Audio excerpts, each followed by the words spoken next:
Everything Blake Lively built just came crashing down in one silent courtroom moment. The judge's ruling didn't just end her emotional distress claim, it exposed the truth she never wanted out as the gavel fell, her Hollywood facade shattered. And the world saw the cracks she tried to hide, and the one person she counted on to stand by her, Taylor Swift, quietly walked away without a word, leaving Blake to face the fallout alone. It began with a courtroom so silent you could almost hear the weight of Blake Lively's reputation breaking apart piece by piece, because this wasn't just another celebrity lawsuit. It was the unraveling of an image carefully crafted over years, an image built on elegance, composure, and control. But when Judge Lehman delivered his ruling, everything she thought she could manage began slipping through her fingers like sand. The judge's words were clear and final. Blake's emotional distress claims against Justin Baldoni were not just dismissed. They were pronounced dead. There would be no second act, no dramatic return, no appeal to sympathy. This wasn't a movie where she could rewrite the ending.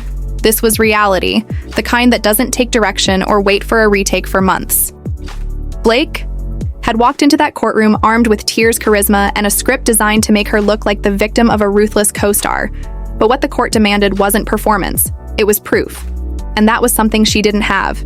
She tried to withhold her mental health records, claiming privacy and dignity. But the law doesn't bend for celebrity boundaries. The law asks for evidence, and when the moment came to hand over those records, Blake froze. Instead, she filed a motion to withdraw, hoping to retreat gracefully without exposing what she wanted hidden. But the court saw through the move Judge Lehman cited. Rule 15 made it official, and in his dry, precise language, practically rolled his eyes through the page, he denied her motion. Without prejudice, meaning not even the legal technicalities could save her. The emotional distress claims were gone, and so was the credibility behind them. And in that single ruling, months of orchestrated drama collapsed, because what Blake had built wasn't a case. It was a narrative, one that depended on sympathy and spotlight, not substance. And when that spotlight turned harsh, it revealed everything she wanted, concealed the tears that once drew applause, now felt like strategy, the carefully placed pauses like manipulation, and for the first time, the world began to see that maybe the pain wasn't real. Maybe it was rehearsed. Justin Baldoni's side stayed calm. No press conferences, no PR stunts, just a quiet confidence that the truth didn't need to shout. His legal team, led by Bryan Freedman, came prepared not to play defense, but to dismantle the illusion piece by piece. And when the judge's gavel finally fell, it didn't land on Justin. It landed squarely on the version of Blake that Hollywood once adored, because the truth was simple. If she had nothing to hide, she wouldn't have backed out the way she did. No one walks away from a claim that could win millions unless they know it can't survive the scrutiny. And that's what made this so shocking. Blake didn't lose because the system failed her. She lost because the system saw through her. She wanted to control the story. But in that courtroom, she wasn't the narrator anymore. She was the subject. And every page of that transcript told a different story. A story of vanity, strategy, and a desperate attempt to preserve a crumbling image. The headlines came fast. Even outlets known for protecting A-listers like Deadline reported that her motion had been rejected. It wasn't just legal language, it was humiliation in print. The kind of public defeat you can't spin, no matter how clever your publicist is. The legal commentary followed, pointing out that Blake's attempt to withdraw under her own terms had failed spectacularly because courts don't operate on celebrity comfort. They operate on accountability, and what came next was even worse. The judge warned her directly that if she didn't formally withdraw these claims soon, she would be barred from ever bringing emotional distress into the case again. A warning that sounded more like a punishment. The court had enough of the games, enough of the strategic retreats, enough of the emotional theater. This wasn't a script. It was a legal proceeding, and Blake had turned it into a spectacle. One that now had consequences she couldn't control.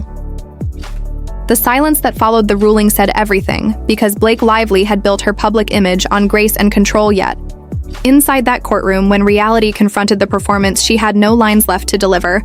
Her plan had been simple. Withdraw the emotional distress claim before Justin Baldoni's legal team could demand the records that might tell a different story. But what she didn't count on was how the judge would see right through it.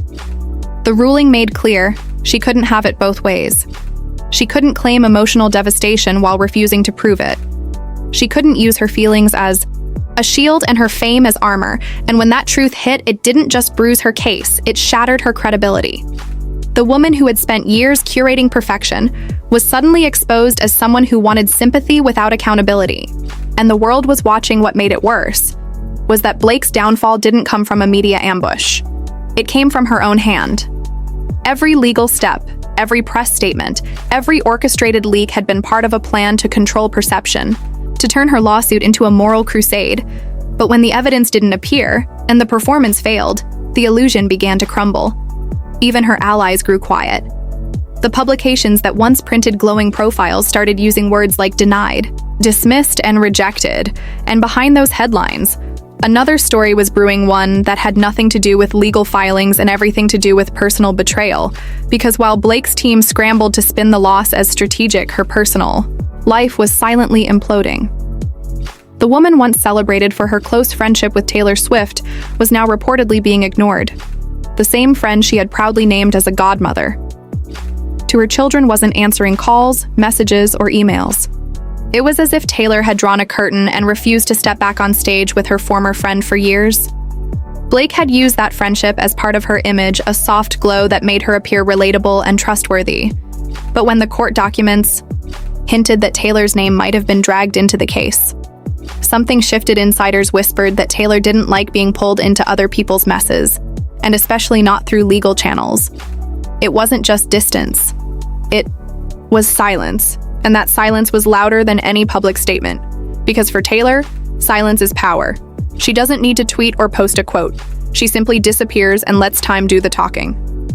Blake, on the other hand, couldn't stop talking. Her publicist issued vague comments about mutual decisions and ongoing friendship, while behind the scenes she sent messages trying to mend the bond that once defined her public persona, but none of them landed. And that's where the story turned. From legal defeat to emotional unraveling, because nothing hurts more in Hollywood than being ignored by the person who once validated your place at the table. Blake had leveraged Taylor's friendship in interviews, red carpet appearances, and social media posts. She had turned it into a narrative of loyalty and sisterhood. But now it was gone, erased with a few unread messages and unanswered calls, and the symbolism was brutal. The same way the judge had closed the door on her legal claim, Taylor had closed the emotional one. Blake tried to reframe it all as misunderstanding, claiming there was no feud, only miscommunication, but the timing spoke for itself.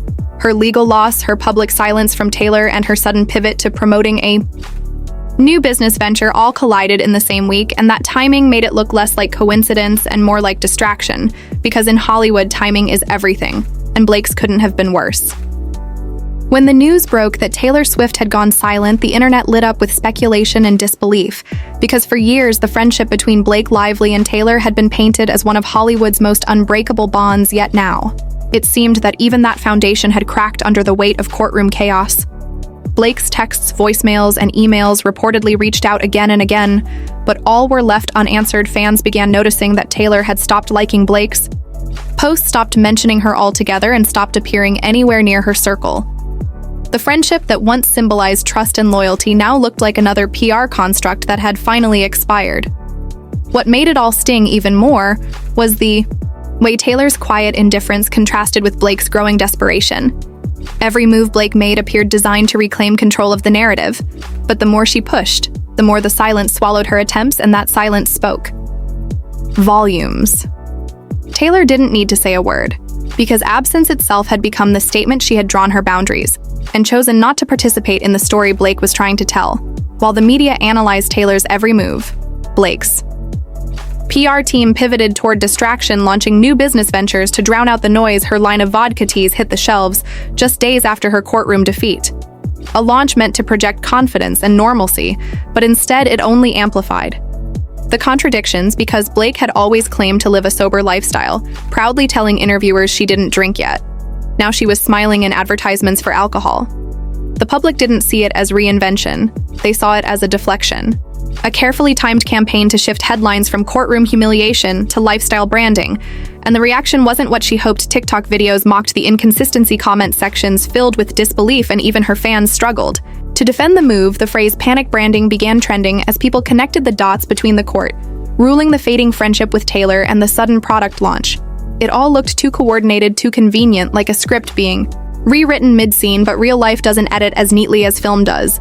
And this was one of those rare moments when Blake's polished persona couldn't keep up with reality. Justin Baldoni's team, meanwhile, stayed silent. No counterattacks. No interviews, no leaks. Their restraint only made Blake's noise louder and more chaotic, because sometimes saying nothing is the loudest response of all. Bryan Freedman, her opponent's lawyer, was described by insiders as composed, focused, and unbothered, as though he knew time itself would do the work that statements couldn't.